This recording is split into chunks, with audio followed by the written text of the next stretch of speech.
ako? Palaging yan rason mo. Pero ang totoo, ipinapahamak mo ako. Bumunod siya ng baril at itinutok yun sa sentido ko. Mariin akong pumikit at wala akong balak na umiwas.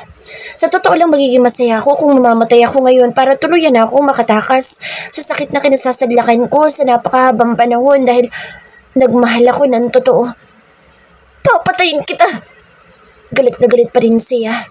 Malungkot akong ngumiti. Ramdam ko ang mainit na luhang umaagos sa pisngi ko.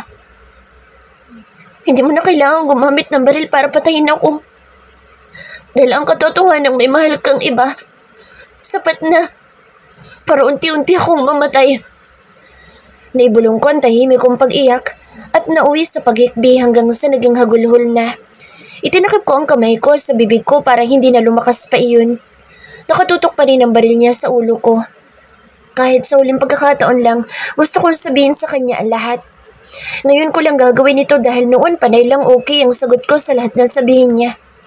Ibinigay ko lahat ng hiling niya kahit alam kong minsan over the limit na. Para akong enervon pagdating sa kanya. I am proud to be limitless. Naging agent ako dahil yun ang gusto niya. Pinag-aralan kong mabuti kung paano manghak dahil sinabi niya. Naging head security ako ng backup team ni Captain dahil utos niya. Buong buhay ko siya ang sinunod ko. Pero kulang pa rin pala. She can't love me back and it kills me real hard. Paulit-ulit akong pinapatay ng sakit pero mahal ko pa rin siya. Hindi ko gusto ang ganitong buhay pero hindi ko rin naman magawang umahon sa pagkahulog sa kanya. Kaya hintayin ko na lang ang katapusan ko. Ang naging kasalanan ko lang naman ay ang mahalin ka. Walang panunumbat pero gusto kong ipamukha sa kanya ngayon kung gaano ako kabaliw sa kanya. Hindi ko pinagsisisihan na nakilala kita at minahal kita. You're everything to me, Mary. I love you so much and it pains me seeing you like this, full of anger and hatred. Kung maibabalik lang, ang noon gustong-gusto kong burahin lahat ng sakit na nararamdaman mo nang mahalin mo sa second. Gusto kong kunin lahat ng sakit na nararamdaman mo at ako ang papasa nun para hindi ka mahirapan. Inangat ko ang tingin ko at tumingin ng diretso sa mata niya. Nalalabo ang mga mata ko dahil sa dami ng iniluluha ko. Dahan-dahan ko itinaas ang kamay ko at tinaplos sa maganda niyang mukha. Walang emosyon ang mga mata niyang nakatitig sa aking pabalik. Gusto ko mang ibalik ang saya doon tulad nung una kami magkakilala ay alam kong hindi ko magagawa dahil hindi ako ang lalaking mahal niya. Sa sobrang pagmamahal ko sa iyo, isinusuportahan kita kahit sa mga bagay na alam kong hindi tama. Sa sobrang pagmamahal ko sa iyo, kaya kong mamatay, mailigtas ka lamang. Bulong ko. Nagtagis ang mga bagang niya at galit niyang pinagbabarilang paligid ko. Nagwala siya at lahat ng mga gamit na dinala dito sa silid ay pinagtatapon niya. Taas baba ang dibdib niya nang muling bumaling sa akin. Hindi nabawasan ang galit doon nang muli niyang itutok sa akin ng baril. Sinabi ko sa iyo hindi kita kayang mahalin. Sinabi ko yun sa iyo. Asik niya. Mariin kong nakagat ang pang-ibabang labi ko. Alam ko. Sinabi niya yun sa mulat sa pulat. Kitang-kita ko yun kahit hindi niya sabihin pero tao lang ako. At tulad na lahat na nagmamahal ay pinangarap ko ring masuklian ang nararamdaman ko para sa kanya. Hindi lang ilang beses ko yung hiniling pero siguro hindi talaga siya para sa akin dahil hindi niya ako magawang mahalin. Pinalaya ko sa Captain dahil hindi niya deserve na maranasan ang mga ipinararanas mo sa kanya. Tugon ko. Mas lalong nagdilim ang mukha niya na tila bagyong nagbabadya ng malakas na ulan. Bakit? Deserve ko ba lahat ng sakit na naranasan ko dahil sa kanya? Umiling ako. No. Tumawa siya. Alam mo naman pala, pero pinili mo pa rin suwayin ako. Ikaw ang pumili na masaktan. Ikaw ang nag-isip na mapapasayo sa second kapag nawala siya kaya umabot sa ganito. You chose to be in pain than to let go the past. Dahil sa mga sinabi ko, tuluyan niya akong binarila. Tumama yun sa balikat ko pero hindi ako dumaing o nagreklamo kahit na masakit. Sanay na ako masaktan at mas gusto kong pisikal na sakit kaysa ang sakit na nararamdaman ng puso ko ngayon. Sabi mo, mahal mo ako pero bakit mo pinakawalan? I do love you. Mahal na mahal kita at alam mo yan. Pinalaya ko siya dahil kapag pinatay mo siya ng tuluyan, sigurado akong hindi ka mapapatawad ni Second Miller at papatayin ka rin niya. Yun ang bagay na tungkol kay Mary na kinatatakutan ko. Kilala ko ang kapasidad ng mga Miller kapag nagagalit sila. Kung demonyo ko ay mas triple ang pagiging satanas nila at ayokong maranasan ni Mary iyon. Maigpit ako yumakap sa kanya. Kahit nagpupumiglas siya, hindi ko ginawang bumitaw. Tulad ng nararamdaman ko sa kanya, panay man ang kawalan niya sa pagmamahal ko, ay hindi bumibitaw ang puso ko. Nagmamakaawa ako sa iyo. Umalis na lang tayo dito. Bumalik tayo sa New York. Bumalik tayo sa tahimik natin buhay at magsimula muli. Please, sumama ka sa akin. Alam ko, bahagi akong humiwalay para makita ang reaksyon niya. Magpakalayo-layo tayo para hindi ka nila matuntun. Hayaan mong mahalin kita ulit habang nasa malayo tayong lugar. Run away with me, Mary. Tuloy ang gumuho ang mundo ko nung umilin siya. Halos kapusin ako ng hininga dahil sa paninikip ng dibdib ko. Masakit.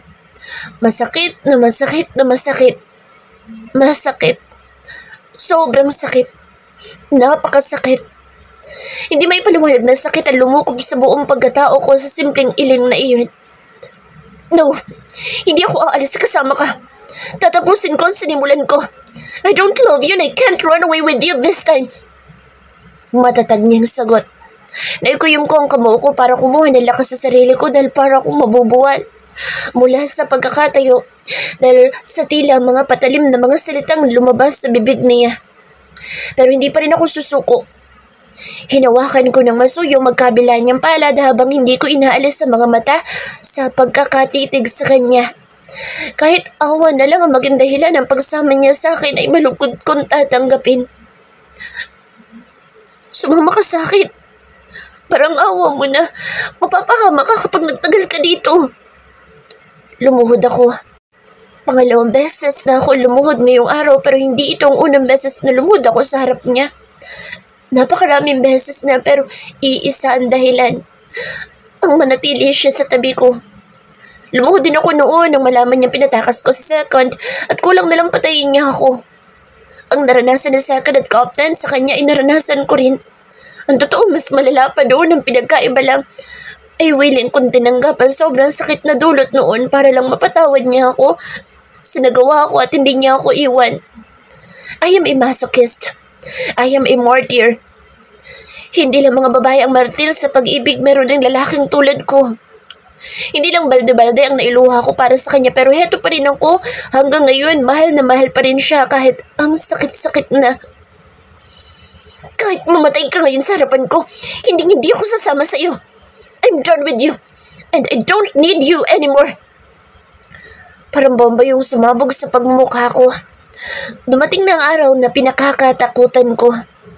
Nabingi ako dahil sa mga narinig ko. Sandaling hindi gumana ang utak ko dahil hindi nito kayang tanggapin ang mga katagang iyon. Napakurap-kurap ako na ilang ulit. I'm done with you, and I don't need you anymore. Kung sana sabihin yan, nasasaktan ako. Yumakap ako sa binti niya at doon binuhos lahat ng luha ko.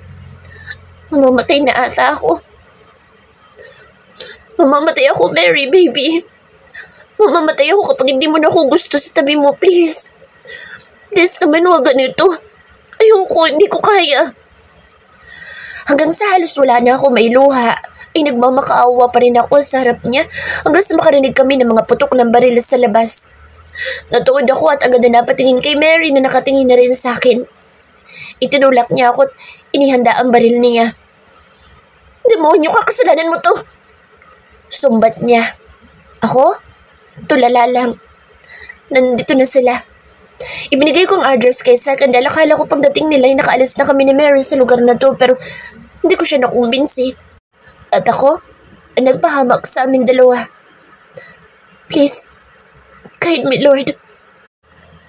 Angela's person-over voice. Kagat-kagat ko ng mariin ng mga labi ko para pigilan ang pagkawala ng aking hikbi dahil sa sobrang sakit ng mga sugat na natamo ko. Nangihina na ako sa dami ng dugong nawala sa akin. Manihid na ang buong katawan at wala na akong kakayahang igalaw ang bawat parte nito. Nandito ako sa kabilang kwarto na pinagdalhan sa akin ni Galero dahil hindi daw niya ako basta-basta mailalabas dahil napakadami ng bantay na nakapalibot sa buong bahay. Isa pala itong napakalaki at napakagarang bahay na pag-aari niya. Sinuguro niyang hindi ako mapupuntahan ni Mary dito na siyang ilang ulit kong ipinagdasal. Sana nga, dahil kung muli niya akong pahihirapan ay talagang bibigay ng katawan ko. Mamamatay na ako ng tuluyan. Nakasandal ako sa likod ng pintuan habang walang tigil sa pag-agos sa mga luha ko. Para yung gripo na hindi maampat kahit anong pigil ko. Naawa ko sa sarili ko nang makita ko ito kanina sa refleksyon ng bintana. Wasak na wasak at kahit ako hindi ko na nakikilala ang katawan ko. Hindi ko mabilang ang pasa, sugat at hapdi na natanggap ko. Ang tanging pinangahawakan ko na lang ngayon ay ang pagtibok ng puso ko na kahit yun ay pahina na rin ang pahina. Nanginginig ang buong katawan at hindi ako sigurado kung makaka-recover pa ako pagkatapos nito. I am bruised. I am beaten up. I suffered a lot. Nanisa panaginip ko hindi ko na lamang mararanasan ko. Marin ako napapikit nang makarinig ako ng mga putok sa labas. Nagkaroon ako ng konting pag-asa pagkarinig ko ng gantihan ng putok ng baril. Siguro ito na ang sagot sa mga dasal ko. Mailalayo na siguro ako sa lugar na ito. Maikin. Hirap na hirap kong bulong habang iniisip sa second. Sana makita ko pa siya. Sana makasama ko pa siya. Sana makasabay ko pa siya sa pagkain. Sana makakulitan ko pa siya. Sana magkaroon ako ng pagkakataon na may pakita sa kanya kung gaano ko siya kamahal. Habang tuloy ang malakas na putukan ay ramdam ko na lang na unti-unti nang humihina ang katawan ko. Mabibigat na mga talukap ng mga mata ko pero ayoko matulog dahil natatakot ako na baka hindi na ako magising. Pero sobrang pagod na ang natamo ko. Kailangan ko labanan ang pagod ko. Kailangan may paglibangan ako para hindi ako makatulog. Napahigpit ang hawak ko sa damit ko nang maramdamang bumibigat ang paghinga ko. Para ako nauubusan ng hangin sa katawan. Kumanta ako. Patuloy kong kinakanta ang paboritong kanta na Sakad gamit ang isip ko. Kahit ang totoo'y pati ang utak ko ay bibigay na rin. Hindi ko na alam ang nangyayari sa katawan ko. Ang kaninang malinis na sahig na kinuupan ko ay nagkalat na ang sarili kong dugo. Sariwang-sariwa yun at kahit ako'y nagigimbal sa maraming dugo na nawawala sa katawan ko. Nauwi sa hikbi ang pagpipigil kong umiyak habang patuloy kong isinisiksik sa utak ko ang lyrics ng kantang palaging kinakanta sa akin ni Sakad. Habang kinakanta ko iyon, pakiramdam ko kasama ko siya, kaya kahit papaano'y kumakalma ako. Idiniin ko ang ulo ko sa pintuan dahil bibigay na ito. Wala na lakas para itindig ko. Wala na. Mamamatay na siguro ako sa lugar na ito. Captain, open the door. Kailangan na kitang mailabas dito.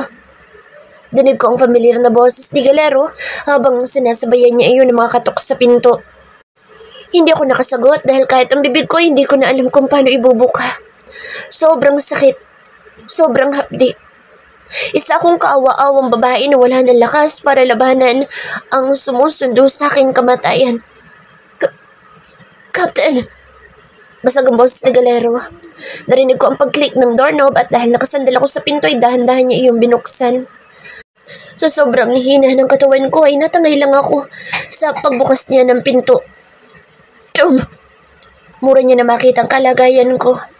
Maga ang mga mata niya at pulang-pula ang mga iyon habang nakatingin sa akin. Agad niya akong dinaluhan at binuhat. Mas lalo kong napaluhan ng gumalaw mga katawan ko at para yung kusang maghihiwa-hiwalay. Oh, hold on. Huwag kang bibigay. Bulong niya. Nakita ko ang mga luha niyang tuluyang umagos. I'm sorry. I'm sorry. Paulit-ulit yung tugon habang binubuhat ako palabas. Patuloy pa rin ang naririnig kong putukan. My king, I love him. Pakisabing mahal na mahal ko siya. Kahit hirap na yung sinabi ko yun sa kanya. Please, iparating mo sa kanya. Hindi ko na magawang kumapit sa kanya dahil talagang wala na akong lakas. Bawat galaw ay pasadihin lalo ang kirot. Kasabay ng pagtulo ng mga luha ko ay siya rin pagtulo ng mga dugo ko sa sahig. Dumaan kami sa likod ng malaki niyang bahay. Sabay kaming humihikbi habang sinisikap niyang mailabas ako. Tumingin siya sa akin na puno ng awat pagsisisi. Umiling ako ng 2 beses kahit hirap na. Iwan mo na ako dito. Hindi ko na kaya. Naibulong ko. Queen! Napangiti ako nang marinig ko ang boses ng lalaking pinakamamahal ko. Ang second Miller ko. Tumigil sa galero sa paglalakad at hinintay niyang makalapit sa amin sa second.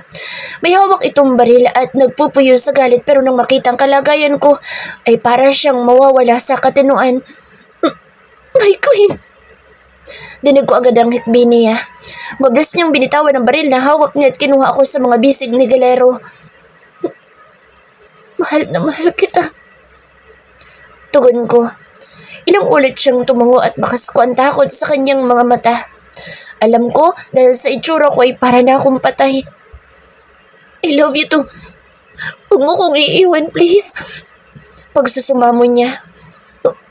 Huwag mo kong iyakan. Nadudurog ang puso ko kapag nasasaktan ka. Pilit pa rin ang paglabas ng boses sa bibig ko. Huwag ka muna magsalita.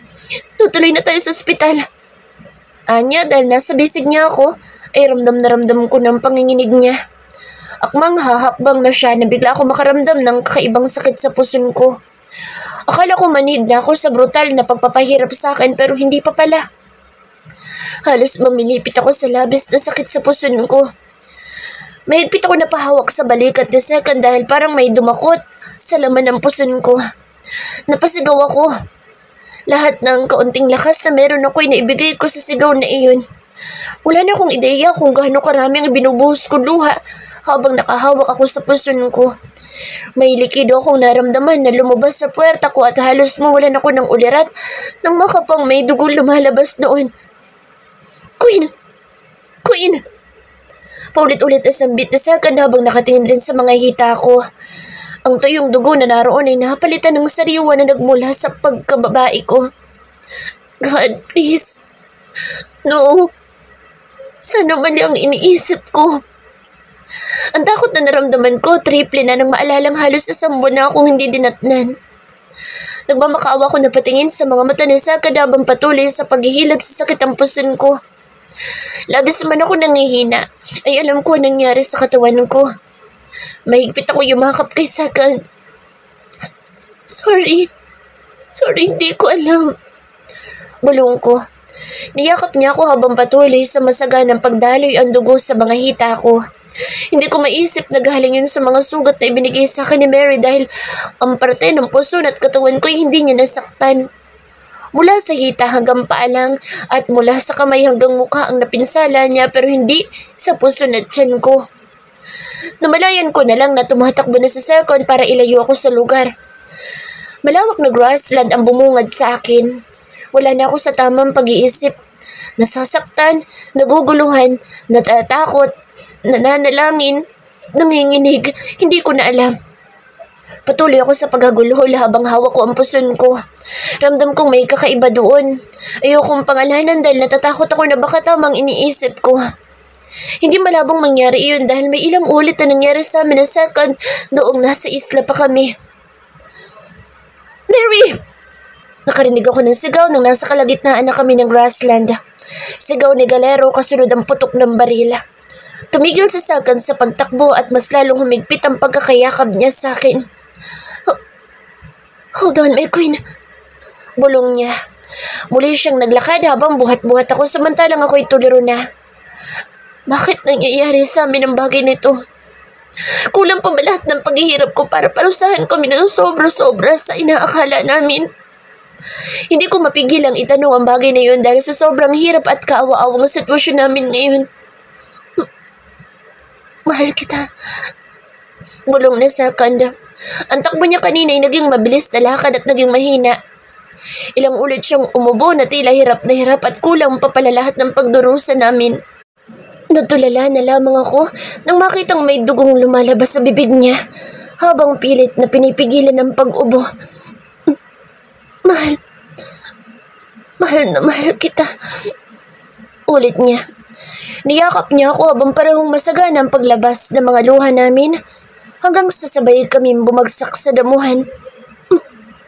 My king, Naibulong ko. Pilit siyang umiti sa akin. Hindi ko alam ang nangyayari at pinananalangin ko na sana hindi ko na lang nalaman dahil naging dahilan iyon ng tuluyang pagguho ng mundo ko. Nakapako ang likod niya dahil nakayaka pa rin ako ng mahigpit sa kanya at doon ko na lamang may tama siya sa likod kung saan ay nakapwesto sa puso. Ilang sandali pa ibasa na ng dugo ang dibdib niya. Nabingi ako. Napipi. Namatay ng paulit-ulit ang pagkatao ko habang pinagmamasdan siya. Hindi ako humiwalay ng yakap. Itinapat ko ang tenga ko sa dibdib niya kung nasa ng puso. Tumitibok pa iyon at yun na lang ang naging lakas ko dahil wala na akong kakapitan lalo at hirap din ako sa pagpigil ng paghihila ng kamatayan sa akin. Gumanti siya ng yakap at sabay kaming mariing pumikit. Ito na sigurong katapusan namin. Kahit anong sakripisyo at pangangako ko na hindi ko hahayaang masasaktan siya, ay doon pa rin nauwi. Wala na akong naririnig na putukan at wala na akong maintindihan sa nangyayari sa paligid. Mapait ako napangiti. Wala na akong marinig na hikbi naming dalawa dahil pareho na kaming manhid at hinahayaan na lang ang sarili namin mga luha para magluksa sa amin. Ito na siguro ang kapalaran namin pero ang mas masakit lang ay may batang nasa sinapupunan kong nadamay. Sa huling pagkakataon ay hinayaan kong bumalik sa alaala ko ang masasayang mga araw namin na second. Gumawa ka ng sandcastle. Hindi pa kasi kita mabibigyan ng palasyo dahil nandito pa tayo. But promise, kapag naging maayos na ang lahat, ay tuluyan na kitang magiging reyna. Tapos nagawa tayo ng maraming Lil Second and Lil Angela. Tanging mga alaalang mababaon ko. Ngumiti ako para iparating sa kanyang kinikilig ako. Hindi man kami nakagawa ng castle dito ay alam kong sa kabilang buhay ay may pagpapatuloy namin iyon. Doon namin tutuparin ang mga pangarap namin na magkaroon ng Lil Second at Lil Angela. Doon na malayo sa pasakit at pagkabigo. Even that can't do us part. Bulong ko. Rinig na rinig ko ang sabay na paghina ng tibok ng mga puso namin at kasabay rin noon ang pagkawala ng kirot sa puson ko. Sabay na naibaba ang stretcher na kinahihigaan ni na Angela at Second. Sabay na nilalabanan ng kamatayan. Sabay na nasa bingit ng pagkawala sa mundo. Nagiiyakan, puno ng takot at paghihinagpis. Hikbi, singhot, lungkot, pangungulila, pagkalito, awa. Hindi na alam na magkakapatid na Miller ang dapat na maramdaman kasama si Grace habang nakikisabay sila sa pagtakbo ng mga nurse at doktor papunta sa emergency room. Humihikbi si Grace habang hawak ng mahigpit ang kamay ni Angela. Naawa siya sa tinamo nito. Kanina hindi niya alam kung saan parte ng katawan nito ang hahawakan niya dahil puro yun sugat at paso. Nakakaawa ang mga ito. Nagtagis sa mga bagang niya nang maalala ang nangyari kanina nang sumugod sila sa bahay ni Galero. Galit na galit noon si Second at lahat ng humarang ay walang awa niyang pinapaulanan ng bala. Kita niya ang pagkabalisa nito pero pinipilit na maging matapang para iligtas si Angela. Nagkagantihan ng putok at sabay-sabay silang sumugod kasunod ang magkakapatid na Miller at ang mga tauhan na galing sa departamento nila. Humuwalay sa kanila sa Second kanina para hanapin ang dalaga. Lumabas ito sa may garden at nakita nilang sunod na tumakbo doon sa Mary kaya hindi sila nag-aksaya ng panahon na sundan ito. Nagingit-ngit din siya sa galit ng mga oras na iyon. Naabutan nilang itinatakbo na ni Second ang lasog-lasog na katawan ni Angela samantalang sa Galero ay nakikipagbuno kay Mary para hindi nito mahabol ang dalawa. Hindi nila naagapan ang lahat dahil sa bilis ng pangyayari. Nagpaputok ng ilang ulit sa Mary at sa kamalasan ay tumama ang isang bala sa likod ni Second. Itinaas niya ang baril at binaril si Galero sa magkabilang balikat at binti. Ganon din si Mary. Akmang magpapaulan ng bala ang magkakapatid na Miller papunta sa gawin ng mga ito nang sumigaw siya. Yang hiya, buhayin niyo! Huwag niyong hahayaang mamatay dahil hindi nararapat sa kanya ang mamatay na walang kahirap-hirap. Triple ang mararanasan niya sa laki ng kasalanan niya sa kaibigan ko. Iyon ang saktong mga salitang isinigaw niya. Hindi niya napigilan ang mga luha nang mapatingin sa pwesto ni na Angela at Second. Nangangati ang mga kamay niyang pabaunin ng mga bala ng baril niya sa ulo ni Mary pero nagpigil siya. Pahirapan niya ito hanggang sa ito na mismo ang humiling na mamatay siya. Sinabunutan niya ito at kinaladkad palabas ng lugar habang sina first ay agad na binuhat sila second at doble ingat ang kay Angela hanggang sa maisugod dito sa ospital. Dumating doon ang ambulance saktong pagkalabas nila kasama ni Libero. Ang mga tauhan nito ang naging kasama nila sa pagsugod dahil alam niyang maaasahan ng binata kapag sa Angela ang usapan. Ikaw na munang bahala dito. Babalikan ko ang demonyong yan. Isama mo na rin sa galero. You can count on me. Tumango siya at sumunod sa ambulance kung saan lulan ang kaibigan niya. Bawal po kayo sa loob. Pigil sa kanila ng mga nurse. Ipinasok ang dalawa sa magkabilang silid samantalang sila ay tila mga lantang gulay na napasandal sa pader hanggang sa tuluyang maipasok ang dalawa. Walang umiimik sa kanilang lahat. Tanging mga tahimik na pag-iyak lamang ang nagagawa. Naawa siya sa kaibigan dahil sa hindi matatawarang paghihirap na naranasan nito. Bakit hinayaan mong mabuhay ang babaeng yun? Galit na tanong sa kanya ni Philip na bumasag sa mabigat na katahimikang bumabalot sa kanilang lahat. Kailangan niyang mahirapan. Kung babarilin natin siya sa ulo, ay mamamatay siya ng ganoon na lang. Hindi niya mararanasan ang sumigaw at humiyaw dahil sa mga paso at pagpitpit ng mga kamay at paa niya. Naikuyom niya ang mga kamao dahil muli na naman niyang naalala ang ginawa nito kay Angela. At sino magpapahirap? Ikaw? Sabat ni Third. Nalilisik ang mga matang binalingan niya ito. Hindi. Kahit gustong gusto ko. Si Second ang magpapahirap sa kanya dahil alam ko sa kabila na lahat, may parte pa rin sa puso ni Angela ang demonyo babaeng yun.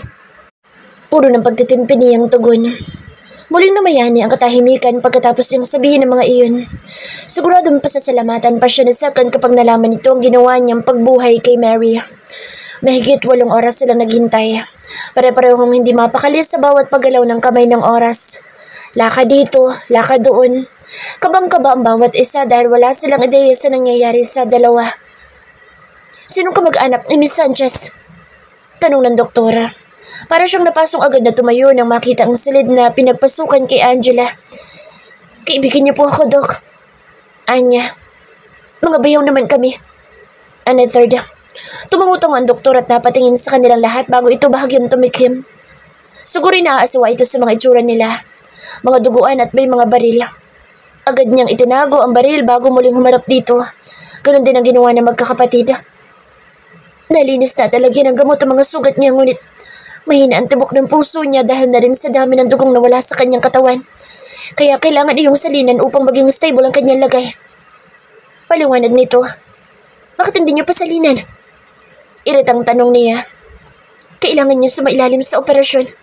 Kailangang alisin ang bata na nasa sinapupunan niya upang may sagawa ang mga treatment na dapat gawin sa kanya. Nahigit nila ang mga hininga nang marinig ang sinabi nito. Wala silang kaida-idaya na buntis si Angela. Ngayon ay mas lalong nadagdagan ang pangamba nila. Kumusta ang bata? Dinig niyang tanong ni First. Nautal pa ito dahil sa sobrang kaba. Buhay ang bata. Mabuti't naagapan ng pagdala sa kanya dito pero kailangan maalis siya sa katawan ng kanyang ina. Dahil baka hindi nito kayanin dahil sa hina ng kanyang katawan. Ganon-ganon lang? Aalisin niyo? Ano po bang akala niyo sa bata? Tuta lang? Asik niya. Well, kailangan niyong pag-isipan ng bagay na iyan. I know, hindi madali. Kailangan niyong mamili. Bubuhayin ang bata sa tiyan ng ina? Dahilan para bumigay ang katawan nito? O tatanggalin ang bata para maging maayos ang ina? I'm also human kaya alam ko ang pakiramdam ng option na iyon pero bilang doktor ay sinasabi ko sa inyo ang totoo. Dalawa silang mga nganib kapag hindi naagapan ng operasyon. Seryosong tugon ng doktor. We understand, Doc. Pero pwede po bang hindi natin magising ang ama ng bata? Dahil siya lang may karapatang magdesisyon sa ganyang bagay. Ani First, tumangutang ang doktor. Gagawin namin ang lahat pero mas maaga. Mas ligtas. Anya, excuse me. Umalis na ito.